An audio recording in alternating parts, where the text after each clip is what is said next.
J'étais fatigué quand j'ai trouvé la présentation, je n'ai pas trouvé d'autre. Ah, je vais finir dans environ 1 heure. Là. Non. Tu viens de tirer dans le pied de là. C'est impossible que tu vas finir dans Tu le fais jamais ça. Ah, c'est. Fait que ouais, c'est ça, j'ai un petit quiz pour vous autres, les gars. Cool. Regardez pas mes questions. Bon. C'est quoi votre meilleure recette de porc? Oh! Moi, on m'a dit que les grillades sont dures à surpasser Ouais, pour ouais, en fin de bon. soirée. Là. On a aussi des vergers. Dans le fond, mon arrière-grand-père, il y avait des pommiers. Mon grand-père jetait des poulets. Mon père jetait des porcs.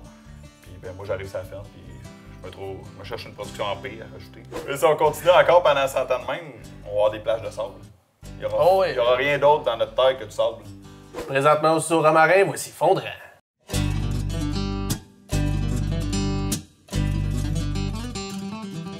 Fondrant remercie ses commanditaires.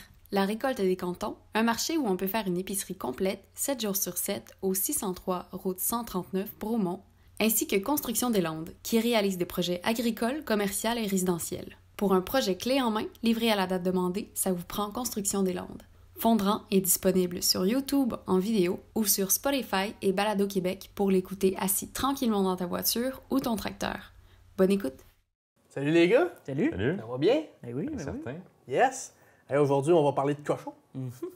On va recevoir un invité qui est dans la production porcine. Ça va être, d'après moi, aux idées qu'il y a, ça va être intéressant pas mal. Là. Pas moi, il va nous parler plus que juste les porcs. Ouais, c'est un visionnaire pour le futur. Ça. Plein de projets. Ouais, plein de projets. Fait que, bien Joe, mon Dan. C'est notre invité qui va nous faire une surprise. Il amène de la boisson qui est faite avec ses propres pommes. Fait que, ben hâte de goûter à ça. Ouais, ça va être. C'est gentil. Il nous apporte de quoi à boire, Colin. Mais Ça ouais. fait changement. Fait qu'il faut juste être à l'eau en attendant. Ouais, c'est mais- ça. On a hâte qu'il arrive. Pour le sûr, quoi de neuf dans les derniers temps? Ben moi, je mets de la glace dans ma bière. Wow! Fait que toi, Dan, parlant de bière, ta bière, t'as bois-tu froide ou Tu t'as vas bois me tablette? détester. Je mets moitié glace. Ah là là. Mais dans les derniers temps, dans le champ, dans le fond, ça va bien. Il fait beau, il fait chaud, il mouille. Fait que c'est parfait pour nos cultures. On avait pris un peu de retard à cause du printemps sec, mais là, ça se rattrape tranquillement. Ben, on a rattrapé pas mal le retard qu'on avait. Les qu'on stades avait de perdu. croissance. ça, Ouais. Ouais, c'est ça. Mais ça va bien. Puis là, il annonce encore chaud et humide. Fait que Ah ouais, on va continuer à bien aller. ça va monter. Il y a juste pour les maladies que ça peut être plus risqué un peu. Là. Un petit peu plus. Ben justement, on va être rendu dans le stade des fongicides dans le soya. Parlant d'humidité, les maladies, c'est tout le temps plus risqué quand c'est humide. Fait que les fongicides dans le soya, les arrosages, peut-être l'arrosage dans le soya qu'il va avoir à faire. Sinon, le blé, il mûrit, là. Il commence à changer de couleur. Fait que ça avance. Ben, il est sucré, j'ai vu des croix de sortie. Ah Fait que, là, avec sa sorte, il va être bien proche. Là. Ouais. Du bon maïs sucré. On va en avoir de contentes à la maison. Ouais, la madame va être contente. Elle en mangerait à chaque jour. J'étais curieux, à un moment donné, là, je suis comme, hey, là, décroche, là. Manger du vide, là, que ça pogne des dents. Peu cher le cure-dent. Oui, dans les derniers temps, là, j'ai remarqué ça, je sais pas si ça te fait ça, toi et tout, là. Tu sais, quand mettons, ta blonde te texte, là, puis elle dit, tu finis dans combien de temps le soir, là, t'es en tracteur, puis là, tu lui dis, je vais finir dans environ 1 heure, là. Non. Tu viens de tirer dans le pied de là, c'est impossible que tu vas finir dans Tu une heure. fais jamais ça. Ah, j'en reviens pas, c'était qu'à chaque fois, puis tu sais, dans l'autre jour, il voulait venir me rejoindre dans le tracteur. Puis là, je dis, ben attends un peu, là, ce sera pas long, je finis 2 petits raccoins, puis je m'en vais dans un champ plus loin, fait que tu viendras me rejoindre là. C'est arrivé la même affaire, ça s'est mis à fucker, je mettais l'azote, là, ça bouchait, c'était que dans chaque rang, puis là, ça marchait pas. Fait que les petits raccoins, ça a pris 1 heure, puis je sais pas pourquoi ça Ah fait non. tout le temps ça. Ouais, j'ai appris par le passé. Si tu dis 1 heure, c'est sûr que tu finis jamais à cette heure-là. Fait qu'à cette heure, ma blonde, je dis je vais finir tout à l'heure, même que j'ai fini. Ouais, c'est quand je dis dans 1 heure, ça veut dire Dans 8 heures. bonne nuit, on se voit peut-être demain Ouais, matin. c'est À cette heure, t'es-tu là pour souper? Pense pas, ok, c'est bon. Ah, crime. Mais c'est ça, ça marche. Ah, c'est immanquable. Non, c'est ça. Fait qu'on va parler de cochon. Fait que ouais, c'est ça, j'ai un petit quiz pour vous autres, les gars. Cool. Regardez pas mes questions. Bon, Quel pourcentage du porc qui est consommé au Canada est produit au Québec? je sais pas. C'est des petits choix de réponse pour nous autres. Ouais. 10, 20, 30 ou 40? 30. Ben moi, je vais y aller avec 40. Ouais, c'est ça. Le plus surprenant. T'es connaisseur? Ben, Oui, mais c'est ça, on consomme beaucoup Je suis de... un consommateur. Ouais. Fait que dans le fond, on produit beaucoup de porc au Québec. Fait que Oui. dans le Canada au complet, il y a 40 du porc qui est consommé, que c'est le Québec qui le produit. Puis au Québec, on mange 80 du porc qu'on produit. Fait que c'est quand même intéressant. Là. On serait capable de faire encore mieux Fait parce qu'il y que Ah, ouais. Il n'y a pas beaucoup d'autres. on n'importe pas beaucoup de C'est porc. tablettes, là. Ouais, c'est Non, ça. c'est ça. Mais c'est le fun, puis on serait capable de faire encore mieux parce qu'on exporte beaucoup. Ouais. On a des problèmes de main-d'œuvre dans les dernières années. Comment l'industrie porcine crée d'emplois? Avec les abattoirs et tout, Le secteur... Le secteur porcin. Ouais. ça doit être beaucoup parce que juste l'usine qui ferme, c'est gros. Vallée Jonction, c'est 1000 emplois. C'est ça. Fait que là, ça, c'est juste une abattoir. C'est dans les 30 000. T'es très proche, c'est 29 000. C'est pas. Tu connais ton pote? Combien qu'il y a d'entreprises porcines au Québec? Ouh. Entreprise pour ça. T'as-tu des choix? Non. Je me suis planté la dernière fois que j'ai 10. donné des chiffres. Il y a... Il n'y en a pas tant que ça. Ouais, c'est ça. Y a-tu 1000 éleveurs? J'ai autour de 2000. Ah. Ouais, c'est quand même pas beaucoup, je pensais. J'aurais pensé plus. Je pense que c'est 7-8 000 au Canada. OK. C'est quoi les retombées économiques du porc? Ça doit être beaucoup parce qu'on exporte gros. C'est 3 milliards. C'est 4,3 milliards. C'est beaucoup. énormément d'argent. C'est genre 100% de l'économie d'ici. Quelle région qui est la plus grande productrice de cochons? Oh. Moi, j'ai été quand même surpris un petit peu, celle-là. La Beauce? C'est Chaudière-Appalaches. Faut dire Appalaches encore, Ouais. comme le Ouais. sirop. C'est des grands producteurs. Ils ont une longueur d'avance sur nous autres. Ouais. Ben, c'est 32 puis c'est 30 en Montérégie. Ah! Je savais que la Montérégie, c'était un grand producteur. Ouais, mais moi, j'allais dire la Montérégie. Ouais, ben, moi aussi, je pensais que c'était la Montérégie. C'est ça, j'ai dit la Beauce, mais c'est... La Beauce, c'est la Chaudière pire. Appalaches. C'est ça. C'est ça. Pour ça que j'ai pas dit non. On a parlé d'exportation un petit peu tantôt. À quel rang mondial le Québec se place à l'exportation de porc? Veux-tu que je répète la On question? doit être troisième. Le Québec. Le Pas Québec. le Canada, là, le Québec. Quatrième. Je sais ce que tu vas faire. États, Chine, Inde. Cochon d'Inde là-bas. là. Inde. On doit être le 5e, moi. 5e. Puis le 4e, c'est le Canada. Ah, OK. C'est Fait bon. qu'on est comme le Canada et le Québec est 5e. Ouais. C'est Et bon. 4e. J'ai vu des petites données sur la production porcine aussi là, que je trouvais intéressantes à parler. C'est le nombre d'entreprises qui ont déclaré avoir des cochons depuis les dernières années. Puis en 1922, il y a 452 000 entreprises qui avaient des cochons, des porcs. Puis en 2011, on en compte 7 000. Tabarouette.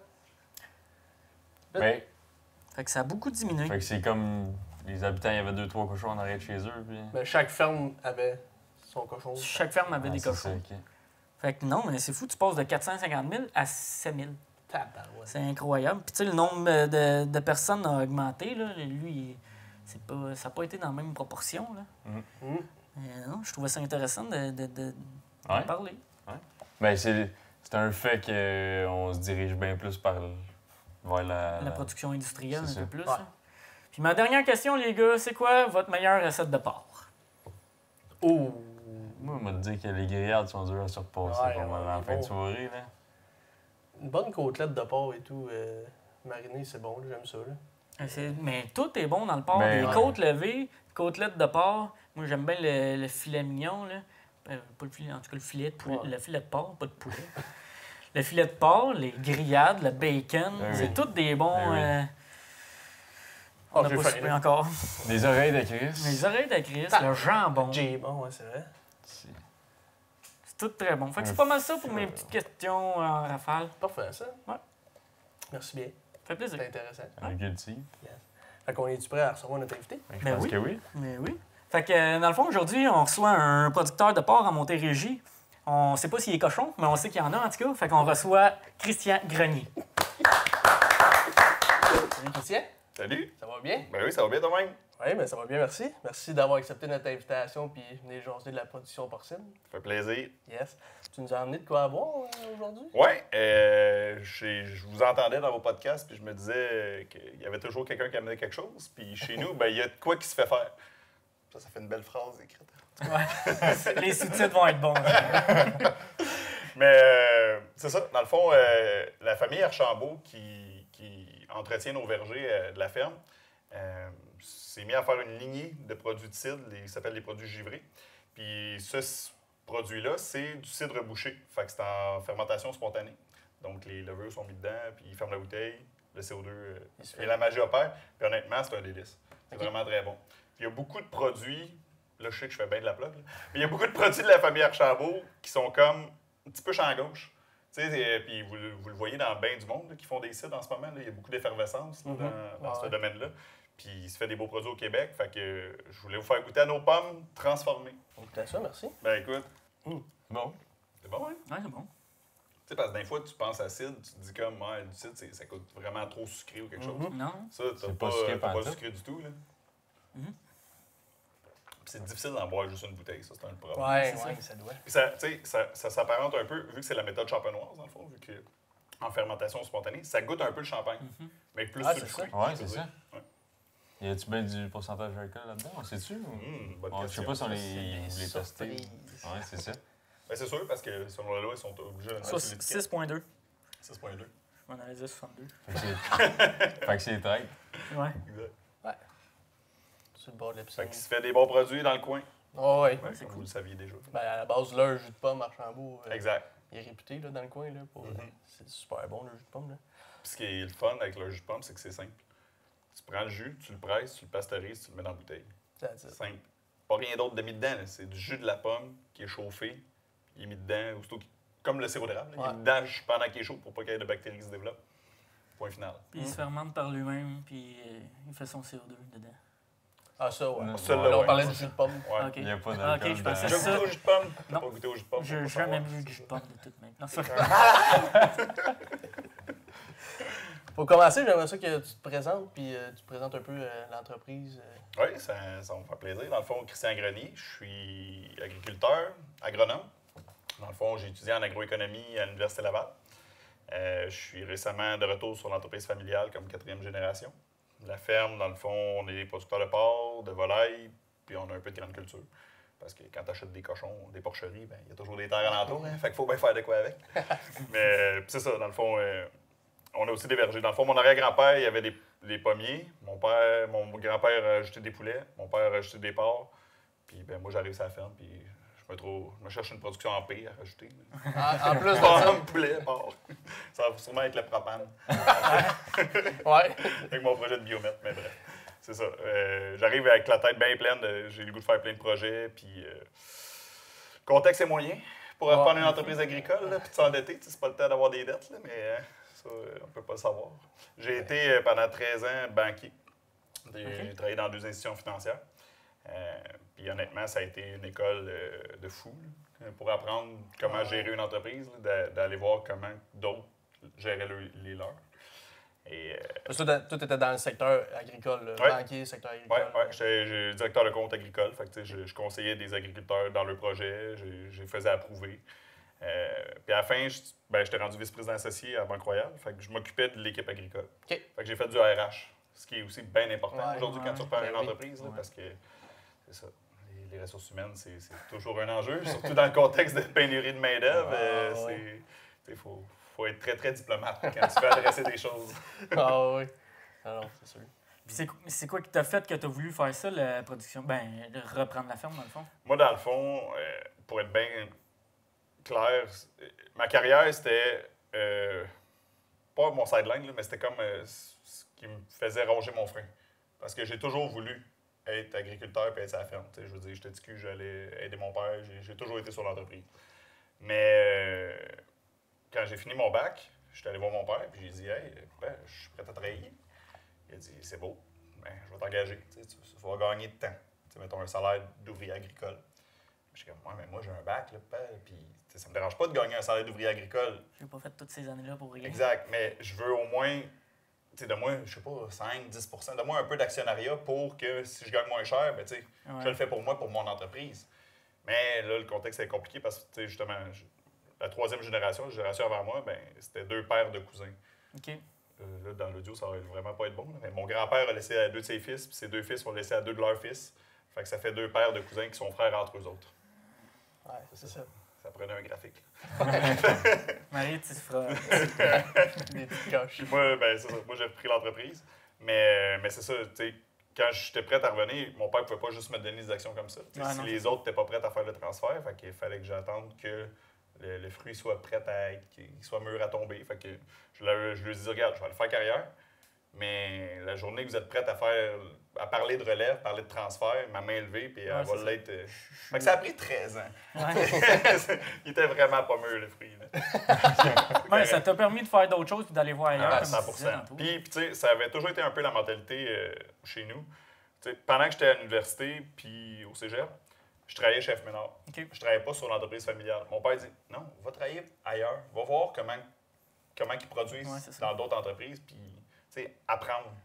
C'est fou comment, tu sais, les techniques que tu apprends ailleurs, la façon de gérer, puis en étant à banque, ben justement, tu t'envoies. Tu t'envoies des projets, là. Ouais, j'allais dire une chier. Là. Ouais. Ça se dit pas non Ça plus. marche. Ça envoie vraiment beaucoup de projets. Puis d'entrepreneurs, puis de type de gestion, puis parce que, tu sais, justement, vu que l'entreprise, c'est quand même une entreprise...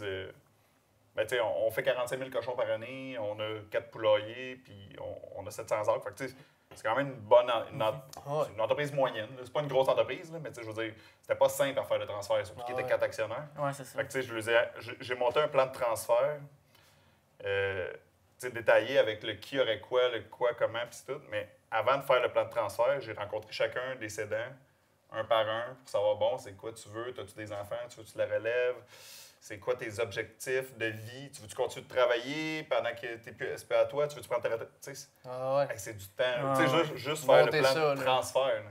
Ça, je te parle pas de mon plan d'affaires, de ce que je vais faire avec l'entreprise. Là. Ça, c'était juste pour pouvoir l'avoir. Ouais, c'est ça. Puis, tu sais, j'ai tout monté ça, après ça, avec le fiscaliste, le ci, le ça. C'est le genre d'affaire qui prend 2 ans. Mais au final, c'est pour le mieux. Comme ça, tout le monde est content de leur situation, je peux dire. Fait que tout le monde a été considéré dans le process. Sur l'entreprise, là, vous êtes combien? On est une quinzaine qui travaille sur la ferme. OK. Ouais. Dont la moitié sont des greniers. OK. Fait que, il y a beaucoup de greniers qui y travaillent. Tu sais, mon père, mon oncle, j'ai 4 cousins, petits cousins, mettons. Puis moi. Fait que, non, ça reste que c'est une entreprise familiale, là. C'est pas de cachette. Sauf que, justement, là, on apprend à parler espagnol parce qu'il y a 2 travailleurs immigrants, puis ça va avec aussi, là. Je veux dire, c'est tellement des bons travailleurs, là. C'est pas de cachette, là. Les travailleurs immigrants, ça sauve la game, puis ça permet que moi, je puisse focusser sur, justement, monter mes projets. Versus que, tu sais, comme un matin, là, je chargeais des vannes de cochons, puis tu es dans la bâtisse avec ton panneau pour charger. C'est pas là que tu es dans ton ordi en train de monter tes projections financières. Là, je veux dire, ça prend des bras, puis à un moment donné, il faut le faire. Fait que d'avoir de l'aide de même, c'est parfait. C'est important. Vraiment. Ça en prend. Côté champ, c'est culture maïs soya? Ouais, j'ai commencé, là, j'ai mis du blé de printemps parce que l'automne passé, j'ai raté ma période de faire mon blé d'automne. Mais ouais, on a commencé à mettre le blé aussi. OK. On va faire des cultures de couverture de plus en plus. Ça aussi, j'avais fait un test l'année passée. Il t'a dit à quel point il faut en mettre du Roundup. On n'arrête pas de dire le glyphosate, c'est l'ennemi juré, il faut en mettre moins. Je me dis, il y a un champ que j'en mettrai pas de glyphosate. Okay. Ben, les rendements ont été 2 fois moins. Au lieu de 4 tonnes à l'autre, qui ont été 2 tonnes à l'autre. T'as fait le test. Ouais, regarde, je ne la ferai plus. Ça a coûté 12 000 $, c'est correct. Ah, je vais en mettre du c'est Roundup. Ouais. Parce que t'as un champ de maïs, mettons, que t'as pas arrosé pantoute de zéro. Mais que j'ai semé avec un petit semoir à céréales. L'intercalaire. Okay. Je me suis dit peut-être qu'on trèfle, puis je ne me rappelle plus qu'est-ce qu'il y avait dedans. Décompacteur, le radis décompacteur. Peut-être qu'en semant ça, eux autres vont lever, puis ça va prendre la place de la mauvaise herbe, puis que ça va être correct. La mauvaise herbe est forte. Elle est bien établie déjà. Là. On fait depuis longtemps. Puis c'est sûr qu'en mettant du fumier, ben, tu l'engraisses avec. C'est pour ça que ceux qui font de la culture, de la régie biologique, ben, ils passent des coups de sarcleur. Ils font du du faux semis. Tu sais, il y a plein d'autres techniques que moi, j'avais pas mis. Puis que, mais c'était pas sur une grosse parcelle. C'était juste un test que je faisais. Mais je voulais l'essayer foncièrement pour dire, OK, faut pas juste se fier à ce que les autres font puis faire pareil aux autres. Je veux l'apprendre de moi-même. Mais les autres le font aussi pour une raison. Fait que, tu sais, faut pas tout... Faut pas tout défaire ce qu'il y a, mais faut avoir des... Faut évoluer. Puis il faut essayer des affaires pareilles. C'est ça. Ben, si tu comprends pas la base, à un moment donné, il faut que tu comprennes la base pour voir pourquoi c'est rendu là, puis pourquoi que je pourrais aller encore plus loin. Comment pousser ça. Ouais, exact. Puis c'est un peu ma vision de quand j'ai pris l'entreprise. J'ai travaillé dans chacun des départements de la ferme. Okay. Je peux pas essayer de prendre des décisions ou de coacher quelqu'un d'un champ si j'ai pas embarqué sur le tracteur pour le passer, le vibro, ou pour mettre l'azote. Il faut que je la comprenne, la patente, là, pour comprendre quand, puis prendre des meilleures décisions après. Fait que, tu peux pas être juste dans ton bureau et apprendre des... C'est ça. Faut que tu te mouilles les mains. En agricole, il faut que tu sois quelqu'un de terrain. Là. Tu peux pas juste t'asseoir dans le bureau. Il y en a qui pensent que, justement, vu que je suis agroéconomiste puis tout, que j'allais être juste un gestionnaire puis que j'allais être dans mon bureau. Puis non. Faut que tu te salisses. Là, Ben oui. Ça prend ça. Puis une fois que tu as compris comment ça marche, là, puis c'est des petites modifications qu'il faut que tu fasses. Petit à petit. Une à la fois. S'il va trop all-in, c'est sûr que tu te prends. C'est sûr. C'est parce que tu as moins de temps pour gérer ta petite modification que tu as faite. Parce que là, tu en fais plein. Fait que là, tu veux tout qui marche, mais en fait, tu n'as plus le temps de gérer tout. Plus le temps de gérer, puis tu n'auras pas des vrais quel qui a marché, résultats. Exactement. Tu dis, j'ai fait tellement de tests que le test a marché, mais c'est lequel qui a marché? Le bout qui a fait que ça a marché, ou l'inverse. C'est souvent plus l'inverse qui arrive. Là. Ça n'a pas marché, mais pourquoi ça n'a pas marché? Fait que là, c'est ça. On va commencer à amener d'autres régies, là, des cultures de... c'est ça. Je veux amener d'autres choses. Ultimement, j'aimerais ça, vraiment pousser ça, puis commencer à faire des petits pois, d'autres types de cultures. Parce que moi, je suis quelqu'un qui croit en l'agroécologie, puis qui croit beaucoup à arrêter d'être dans la monoculture, de sortir du carcan. Mais encore là, ce carcan-là est établi pour des raisons depuis des années. Sauf que notre agriculture industrielle est en train de nous amener à nous détruire. Façon de parler, là, je veux dire, un jour, il va y avoir des pertes de rendement. À force de pousser sur le rendement synthétique, il va y avoir une perte de rendement, c'est sûr. Je veux dire, on le voit dans nos sols. La biodiversité. Puis la biodiversité, puis la qualité, même tout ça. Moi, je me dis, ça va faire 100 ans, dans 15 ans, qu'on est sur la ferme. Si tu continues encore... C'est plus vieux que je pensais. Ça paraît pas, Mais si on continue encore pendant 100 ans de même, on va avoir des plages de sable. Il n'y aura rien d'autre dans notre terre que du sable. Puis il n'y aura plus de structure de sol, il n'y aura plus de vie, il n'y aura plus rien. Puis c'est sûr qu'il y aura moins de rendement. À moins qu'on continue de mettre du chimique, mais tu sais, ça marche pas, ça fait pas de sens. Ben, ça dépend, c'est pas ça. Pérenne. Non, puis à un moment donné, ça va coûter juste trop cher de mettre du chimique. Puis... Exact. Mais on le voit, le tournant, là, on le voit de plus en plus, puis on entend de plus en plus parler. L'agriculture de régénération, puis... Agriculture durable. Tout à fait. Moi, je suis quelqu'un qui croit beaucoup à ça. Tu sais, je n'irais pas dans le biologique. Le biologique a ses vertus, mais le biologique, c'est beaucoup de marketing. Moi, les raisons pourquoi je voudrais aller dans un bout du biologique, c'est pour la pérennité de la chose, puis la régénération. Fait que, tant qu'à ça, faisons juste ce bout-là. Je veux dire, nous autres, on nourrit tellement de cochons que si je me mettais à vouloir faire du biologique dans le cochon, je serais pas capable. Ça coûte bien trop cher. Puis, si tout le monde sur la planète, on le sait qu'en biologique, tu descends tu diminues tes rendements. Si tout le monde sur la planète se met à faire du bio, là, faudrait balancer. Il faudrait que tout le monde soit bio pendant que tout le monde soit vegan. Peut-être que ça balancerait. Mais... C'est une game qui change. Là. Petit à petit, ça peut pas être du jour au lendemain que ça va tout changer. Non, c'est ça. Ça va être petit à petit, puis ça va être un puis l'autre. On est gros industrialisé, avec à ajouter de l'engrais et tout, mais si on est capable et tout d'ajouter de l'agriculture durable, mélanger les deux ensemble, puis là, vraiment, aller topper, puis être sûr que ton sol, là, t'es plus en train de l'appauvrir, tu lui donnes tout le temps du stock, puis... c'est pas de dire de couper vraiment les pesticides puis l'engrais. Ça, je pense pas que ça va marcher. Couper drastiquement. Non. C'est une migration. Il faut que notre agriculture migre vers quelque chose de mieux. Mais le mieux, ça va-tu être 100% un ou 100% l'autre? Non. Il faut que ça soit comme un pondéré d'eux. Puis, ce que je trouve vraiment le fun dans l'entreprise chez nous, c'est que mon père, puis mon oncle, puis la génération d'avant, ils ont dit, tiens, Christian, c'est correct, c'est ton guidon.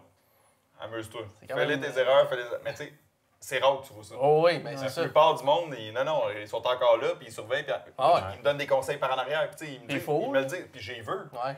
Mais ils me laissent aller.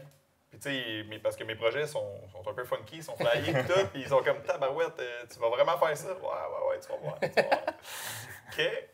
Puis c'est ça. Sûrement que l'année prochaine, je veux m'acheter un drone puis commencer à semer des cultures de couverture avec un drone. Okay. Il y en a qui le font, pourquoi je serais pas capable de le faire? Puis c'est notre génération beaucoup qui amène ces affaires-là. Je me dis, on parle de compaction de sol puis tout, puis je suis comme, on a accès à des drones. Wow! Tu sais, c'est sûr qu'on va l'essayer. Il y en a un hein, au Québec qui fait ça. Ben, il y a William Overbeck. William Overbeck. Ah, c'est ça. Il vient de m'acheter un demi-cochon d'ailleurs. On vend des demi-cochons. À date, pour remplir ton congélateur. Ouais. Pour rester dans les porcs, mettons, tu peux expliquer les processus de production d'un porc? Oui. Dans le fond, nous, ben, je vais prendre l'exemple chez nous, là. Mais dans le fond, nous, à la base, on était naisseurs-finisseurs. Ça veut dire qu'on avait notre maternité, on a nos pouponnières puis nos engraissements. Fait que, dans le fond, les mères en maternité qui ont des petits bébés, ben, en sevrage hâtif, on les sèvre entre 21 et 28 jours d'âge. Après ça va dans des pouponnières à 5 kg environ. Puis on les engraisse jusqu'à 25 kg, 20-25 kg, pour après ça les amener dans un engraissement. Que là, ils se rendent jusqu'à 100-110 kg carcasse. Fait que tout ça, tu sais, chacune des... En pouponnière, ils vont rester là à peu près 6-7 semaines. Puis en engraissement, peut-être un 3 mois, disons, okay. Un 20 semaines. Entre 15 et 20 semaines, dépendamment de si c'était l'été ou l'hiver, parce que l'été, veut pas, les animaux mangent moins, fait qu'il y a moins de gains. Fait que, tu sais, il faut que tu les gardes plus longtemps pour avoir ton même gain. Le même poids. Exact. Fait que, en gros, nous, on a fermé la maternité dans le projet de transfert chez nous parce qu'une maternité à l'Ange Gardien, la pression sanitaire, le risque de maladie était bien trop élevé. Ah, OK. Fait qu'on convertit ça en engraissement, si on peut le faire, parce que là, il y a un moratoire sur la production porcine, c'est très compliqué. Je ne veux pas rentrer dans le politique trop de la patente, là, mais disons que c'est pas facile d'être producteur. Ah. Moi, je me suis juste rendu compte d'une affaire. Même si tu reprends ta ferme et que tu l'achètes, la ferme, tu fais pas ce que tu veux chez toi. Ouais, c'est ça. Zéro. Il faut que tu demandes, s'il vous plaît, papa, à bien des papas qui sont pas mon papa. C'est ça de même. Ah, tabarouette. Puis, tous ces fonctionnaires-là, ben, c'est leur heure de gloire, parce que c'est là qu'ils ont le droit de vie ou de mort sur ton projet. Mais, ouais, faire des... Tu sais, nous, dans le fond, on n'a pas de moulange. On achète tous nos grains de chez F. Ménard. Puis, on a un super bon service avec eux. Là. Mais, pour pouvoir sauver, parce que dans la production porcine, c'était des producteurs indépendants, comme chez nous. On est producteurs indépendants. On était naisseurs-finisseurs, fait que c'était nos cochons qu'on engraissait. Maintenant, on achète des porcelets puis on les engraisse, mais à notre compte. Il y a du monde qui sont à contrat. Ceux qui sont à contrat, c'est tu as un contrat puis tu élèves des cochons pour un intégrateur. Que les cochons, l'animal ne t'appartient pas. Fait que le risque financier d'élever l'animal, ben, c'est l'intégrateur qui l'a. Souvent, c'est une meunerie ou un transformateur. Olimel, pour ne pas le nommer. Parce que F. Ménard a été longtemps. Jusqu'à temps qu'il a été acheté par Olimel. Exact. Puis F. Ménard, c'était un beau modèle d'entreprise familiale qui est devenu un intégrateur. Parce que l'abattoir qu'ils ont à l'Ange Gardien, le 1 million de cochons qu'ils abattent là, c'était des cochons qui appartenaient tous à la famille Ménard.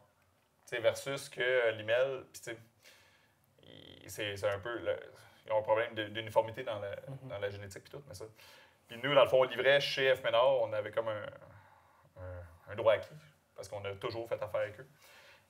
Fait que c'est ça.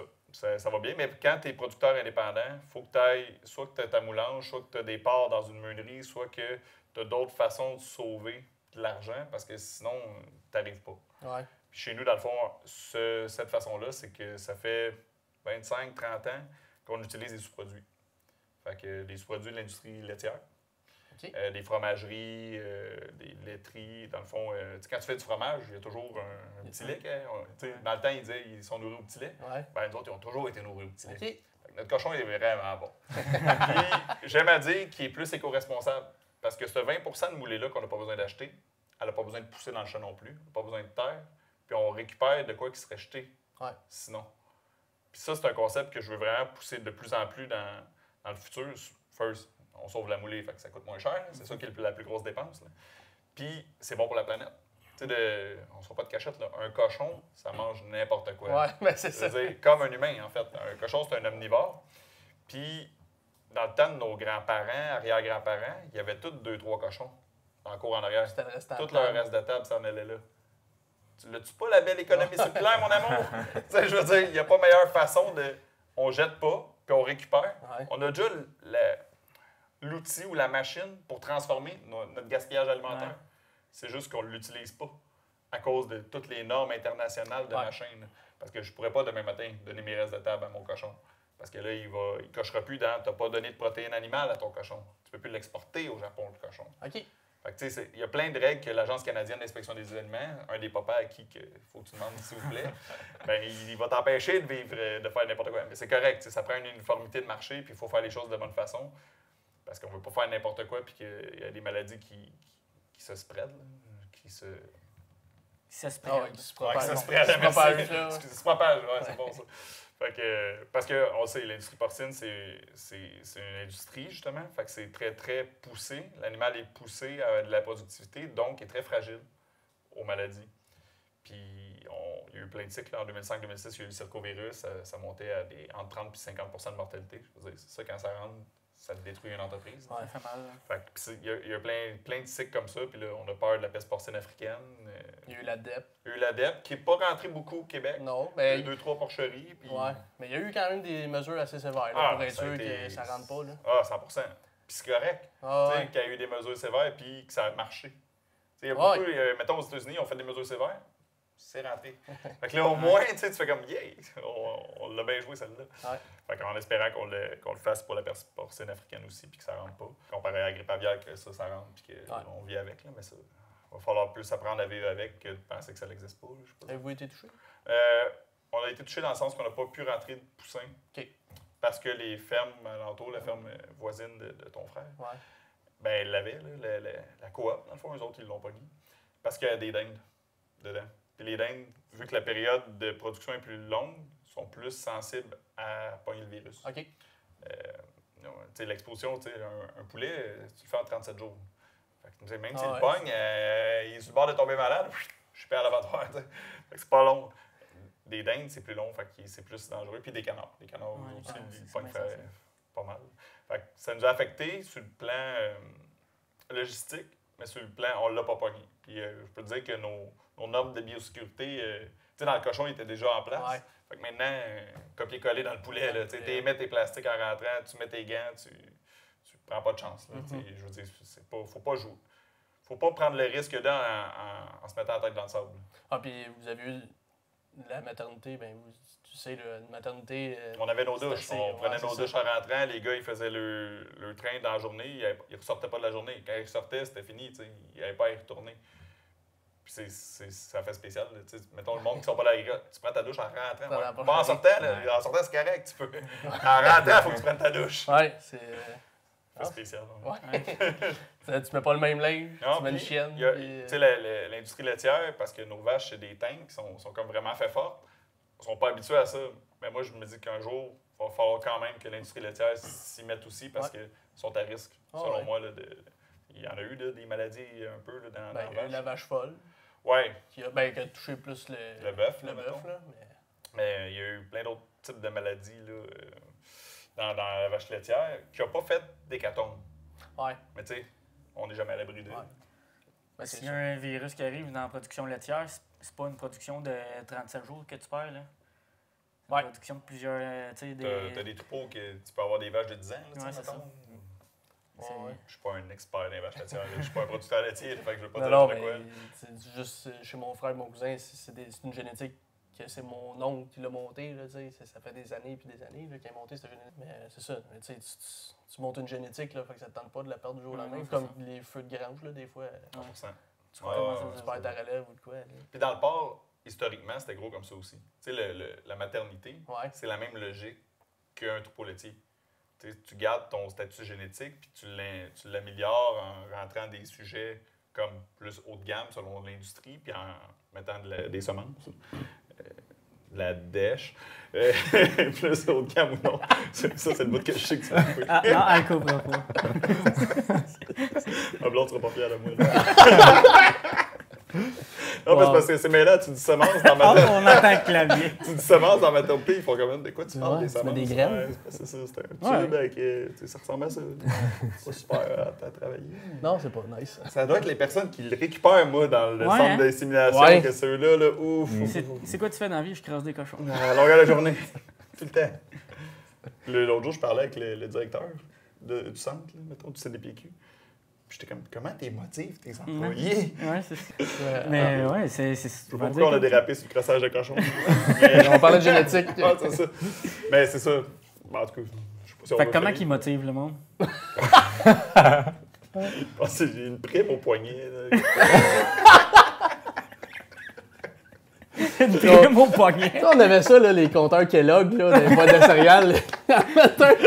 À la fin de la journée, hey, Hey, j'ai battu le 100 à la minute! Ah, c'est bon. Une prime au poignet. Fait que là, on va toucher un petit point plus sensible. Là, ça commence. Ouais.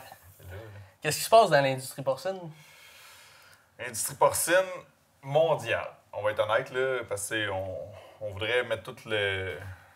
L'email, en ce moment, ils passent comme le gros méchant qui n'est pas capable de gérer puis qu'ils ont bien de la misère avec leur structure puis tout. Il y a peut-être un peu de ça. Tu sais, je veux dire. Ben, il y a eu des choix qui... Ils ont fait beaucoup d'investissements Ouais, c'est ça. rapidement. Ils ont eu accès à beaucoup de crédits. Puis le bar était ouvert. Ils ont fait plein de moves. Pas juste Olimel, tu sais, Solio en général. Puis là, en ce moment, ben là, la conjoncture n'était pas bonne. Parce que les acquisitions qu'ils ont faites, ben, ils n'ont pas pu se rentabiliser. Il y a eu plein de facteurs, là. La pandémie qui est arrivée, la pénurie de main-d'œuvre. La pandémie a été majeure. Ouais. Ça fermait des marchés et tout. Puis la pénurie de main-d'œuvre d'après. Puis le fait que nos lois et nos normes n'ont pas permis aux industries d'aller chercher des travailleurs immigrants d'avance. Ah oui, ouais. Quand ils auraient pu. Tu sais, mettons l'avoir vu venir, ce qu'eux autres avaient sûrement fait, mais qu'ils ne pouvaient pas parce qu'il y avait des règles qui ne permettaient pas qu'il y ait plus que, mettons, 20 de travailleurs immigrants dans une entreprise, puis c'est ça. Tu sais, puis que là, le gouvernement fédéral a tout changé ça, puis là, maintenant, ils peuvent. Tu sais, la journée que tu dis que tu peux pas engager 1000 personnes day one, là, tu sais, ça prend un processus, il faut les trouver, ces personnes-là, il faut les former. Fait que là, c'est en train de se replacer. Mais tu sais, ça, c'est le contexte local. Mais international, aux États-Unis aussi, il s'en est fermé. En Europe aussi, il s'en est fermé. Depuis que la Chine se met à produire plus, la Chine, là, c'est elle qui fait et qui défait le marché dans le cochon. C'est le plus gros consommateur, c'est le plus gros producteur. Fait que la journée qu'elle a de la maladie chez eux puis qu'il faut qu'elle n'importe, ben tout le monde, c'est le party. Là, ça va bien dans le monde. Mais la journée qu'elle produit un malade, puis elle arrête d'acheter, il se fait trop de cochons.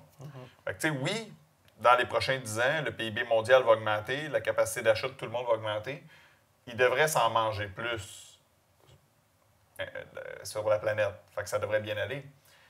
Mais par contre, à court terme, c'est plus difficile. Puis, très localement, ben, Olimel, avec 4-5 usines au Québec, fait que les plus grosses, ça abattait 1 million de cochons par année, dont F. Ménard, disons.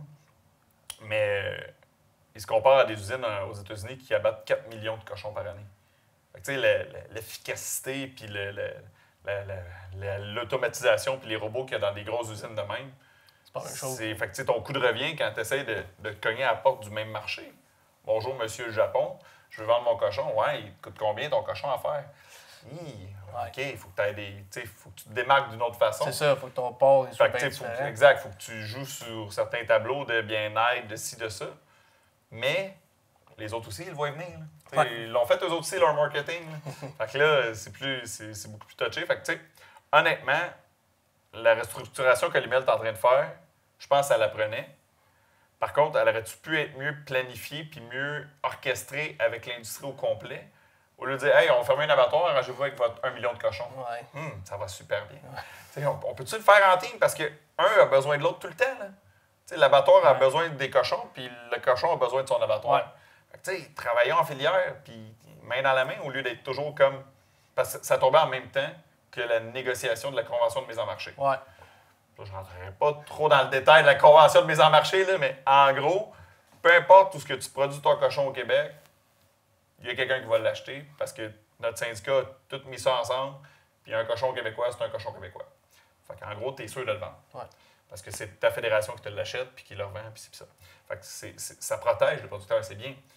Mais dans la négociation entre les acheteurs et les éleveurs, le contexte international de Schnout était là.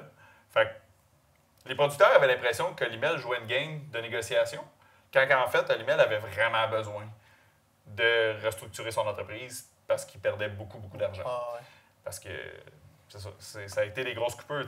L'été passé, on avait une coupure de 40 $ le cochon. C'est beaucoup. Là. Quand tu fais 40 000 cochons comme chez nous, tu fais 40 000 fois 40 $. Ça fait 1,6 million. On va te le faire vite.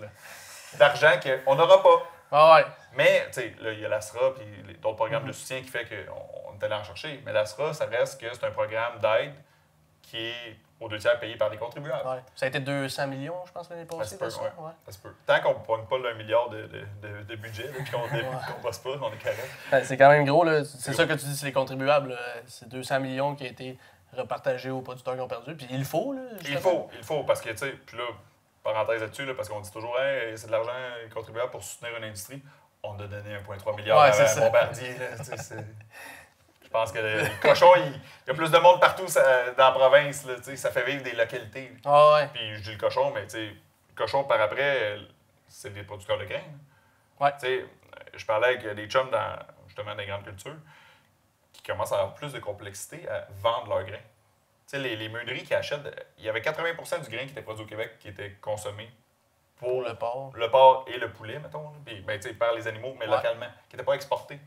Mais là, si tu coupes de 10-20% la production de porc, il faut qu'il y ait quelque part ce grain-là. Fait que là, ils appellent ça la base. Là, quand tu vends ton grain, là, la base risque d'être plus faible que d'avant. Puis c'est juste de trouver quelqu'un pour te le prendre. Puis là, tabarouette, il faut que j'aille au port à Sorel. Quand je livrais dans ma cour au Meunier avant, c'est plus complexe pour bien du monde. Mais ça va être le contre-coup à l'année 2. Là. Au début, c'est les producteurs porcins qui sont affectés. Puis tu sais, c'est une conjoncture mondiale. Puis là, à l'IMEL, ben, j'espère qu'ils ont fait le devoir, qu'ils vont en profiter pour faire ce qu'il faut, puis qu'ils vont investir aux bonnes places pour que, quand le contre-coup va arriver, puis que l'industrie va bien aller, parce que c'est cyclique, ben, que ça aille bien. Puis qu'on soit prête là, à shifter à 2, puis à repartir. Là, fait que ça reparte, c'est que tout le monde part par en haut. Puis que... ben, puis en même temps, que le ménage que l'IMEL fait, ben, les producteurs de porc se sont dit on va faire la même affaire. On va faire le ménage dans nos producteurs aussi. Ouais, le mécanisme de retrait volontaire. Le mécanisme de retrait volontaire, c'est que le monde qui n'ont pas de relève, qui n'ont pas investi dans le bâtiment, qui n'ont plus le désir, qui n'ont plus le feu sacré, bien, qu'il y ait un moyen de se retirer. T'sais. Puis le best, ça serait qu'il y ait beaucoup de monde qui clique là-dedans pour pas que les seuses qui restent se fassent couper. Ouais, parce que le 10% de coupure qu'on parle, que tout le monde faudrait qu'il se fasse couper de 10%, bien, si tu en as 5% qui s'en va dans le mécanisme de retrait, bien, ceux qui restent, c'est juste 5%. Bien, juste. C'est quand même ça. C'est pas l'idéal, mais ça serait déjà le genou à terre, t'es juste un genou à terre au lieu des 2 genoux, mettons. Fait que ça serait le fun. Puis en même temps, ça replacerait l'industrie au complet. Puis ça permettrait que justement les jeunes qui sont motivés puis tout, ben quand que ça va repartir, ben ça va être eux autres qui vont être encore des producteurs. Parce que ceux qui sortent pendant 5 ans, ben mettre des cochons à l'année 6, bonne chance. Ouais, c'est ça. Puis pas bonne chance au niveau juste des producteurs, bonne chance au niveau de ton CA de l'environnement. Ouais. Tu perds ton droit de produire si ça. tu ne mets pas d'animaux dedans. Puis d'avoir un CA pour faire des cochons au Québec, mettons qu'il y a des années que c'était plus facile qu'aujourd'hui. Ouais, c'est ça. Faut dire ça de même. Mais grosso modo, on retient notre souffle, on va passer à travers la tempête, puis on verra si on est capable de respirer après. Parce que là, c'est pas clair pour personne. Ouais. Le contexte est. Ouais, c'est ça. Puis, je veux dire, les taux d'intérêt qu'on a en ce moment, qui fait que tout le monde va pas bien, puis que tout le monde est à côté, puis que ça continue d'augmenter. On va sûrement augmenter encore le 12 juillet d'ailleurs. Mais Olimel aussi, lui. Ouais. Puis eux autres se sont endettés de plusieurs centaines de millions en faisant toutes leurs acquisitions. Tabarouette, ça fait cher quand le mille arrive, là, tu sais. Surtout pour pendant que c'est pas productif, tu sais. Fait faut pas juste se lancer des pierres. Il faut essayer de tout le monde de travailler ensemble et de trouver des solutions. Ça sert à rien, là, tout le temps lancer des... D'être dans le négatif. Ouais, je veux dire, regarde, on en est là. Maintenant, qu'est-ce qu'on fait? Fait que, je pense qu'il y a des solutions, il y a des choses à faire. Puis moi, je crois beaucoup à la mise en marché locale puis tout. On s'entend. Je ne vendrai jamais mes 40 000 cochons à monsieur, madame, tout le monde alentour. Là. Tu vas avoir une ça va en faire du monde. Là. Mais d'essayer de s'affranchir un peu de ce gros acheteur-là pour comme prendre un petit peu plus en main notre destin, ben j'y crois beaucoup. Mais tu sais, si tout le monde fait ça, on fait 7 millions de cochons au Québec. Ouais. Et, on est ça de pas plus de merde. peut-être 8 millions de population, 8 millions et demi. Ça fait trop de cochons. Là. Chaque individu ne mange pas un cochon par année. C'est une famille qui mange un cochon par année, pas un individu. On en fait trop pour nos besoins. Mais c'est correct. C'est un produit d'exportation. C'est un produit qui permet de donner de la valeur à nos grains. C'est un fleuron. Là, je veux dire, on fait de la bonne viande. Je veux dire, vous avez tous goûté notre cochon québécois. Là. Il est solide. Oui. Fait que, le but, c'est d'être sûr que le consommateur qui en mange au Québec soit au courant qu'il vient du Québec. Ça, c'est pour ça que je dis de promouvoir plus l'achat local. C'est simplement pour que le monde le sache. Le savent. En tout cas, qui vient du Québec. En as-tu beaucoup du cochon, mettons, qui vient d'ailleurs ici? J'ai pas les pourcentages. C'était pire avant. Okay. Avant qu'il y a. Tu sais, le COVID, là, ça a été de la chenoute, mais ce qu'il y a eu de positif, c'est que ça a réveillé le monde que l'agriculture, ils en ont besoin.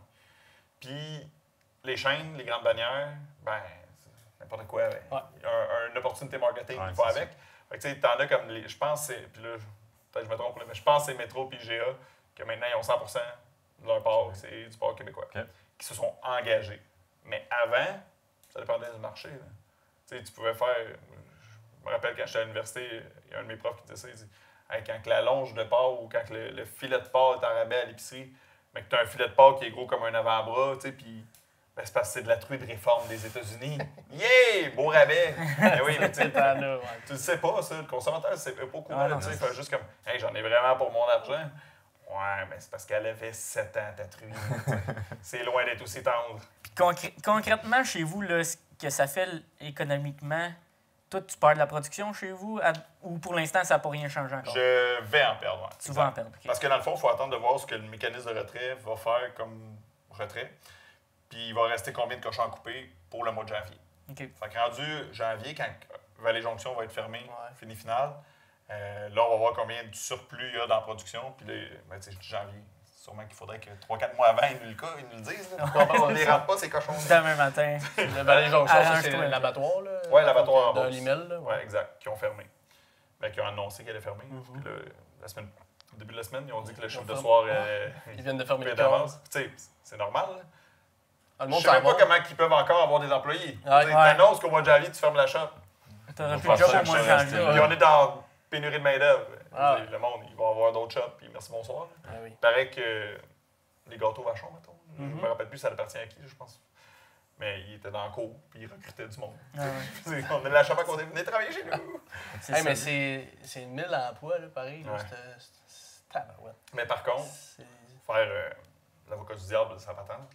Olimel nous avait présenté aux éleveurs, je pense que c'était 70% des 1000 employés de Vallée Jonction qui allaient prendre leur retraite dans le 3-5 ans. OK. C'était gros des baby boomers qui étaient là depuis très longtemps. Fait que, anyway, il allait manquer de monde. Puis tu sais, quand t'es dans Vallée Jonction en Beauce, ben t'es pas justement, ça arrive sud de Montréal, que t'as en masse de travail migrants. Ou, je veux pas favoriser une place comme l'autre, parce que les Beaucerons m'aimeront pas. Mais, je veux dire, c'est juste logique. Là, c'est dommage, mais tu sais, ils n'ont pas choisi au sort dans un chapeau, faire ça va être Vallée. Tu sais, tout est passé. Réflexion, tout. C'est 100%. Mais économiquement, sûrement que l'année prochaine, mes bâtisses vont devoir avoir 6, 7, 10% de moins d'animaux dedans. Fait que c'est ça. Puis ton prix au cochon est le même que depuis... Prix au cochon, écoute, l'année 2023, c'est une année d'Astra. Conjoncturellement parlant, avec le prix des grains et le prix de marché, on savait qu'on ne couvrait pas notre production. Ça allait été une année d'Astra. L'année passée, de l'année 2022, s'il n'y avait pas eu le problème avec Olimel, ça n'aurait pas été une année d'Astra. Le marché couvrait notre coût de production. On n'aurait pas eu besoin de réclamer. Mais là, avec toute cette conjoncture-là, on a eu le chèque du gouvernement. Là.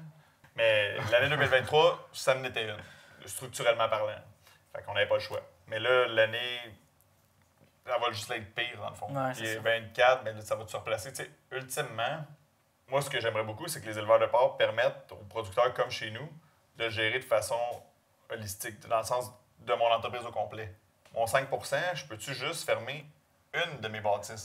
Et non enlever 5 % dans chacune de mes bâtisses, puis avoir les mêmes charges fixes. Puis certaines variables aussi, parce que tu chauffes. En fait, il faut que tu chauffes plus, parce que tu as 5 % de moins. Parce que des cochons, ça chauffe d'eux-mêmes. Mais une fois qu'ils sont grands. Fait que, pas bébé. Mais tu sais, c'est toute cette logique-là que j'espère qu'ils vont avoir le gros bon sens de nous permettre de faire. Puis on verra. Là. Puis après ça, tu sais, sûr que la bâtisse, ben, tu as 5 de moins. Ben, tu essaies de faire d'autres choses avec ta bâtisse. Hein. Tu ne gardes pas une bâtisse vide.